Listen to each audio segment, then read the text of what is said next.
ऐकलं असेल त्या राजाचा मी राजपुत्र आहे, सिद्धार्थ गौतम आहे.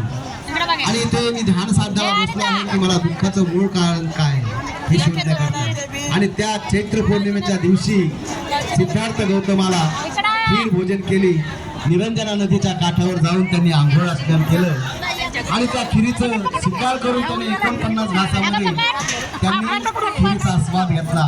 आणि ही खीरदान आहे ना माझ्या चुलत्याची तो दिवस म्हणजे चैत्र पौर्णिमेचा दिवस होता. खीरदान केली आणि त्या चैत्र पौर्णिमेच्या दिनी त्यांनी भोजन घेतलं आणि भोजन घेतल्यानंतर त्यांच्या अंगामध्ये ऊर्जा निर्माण झाली, विचारसरणी वाढली. आणि अशा प्रकारे त्यांनी त्या निरंजनी नद्याच्या काठावरती त्या खिरीचं पात्र पाण्यामध्ये फिरकवलं आणि तिथे एक संकल्प केला की खरोखर जर मला ज्ञान प्राप्ती होण्याकरता मी इथे संकल्प करत आहे की जर का मला ज्ञान प्राप्त झालं नाही तरी मी इथंच बसून राहील, असं ध्यानस्थ करेल.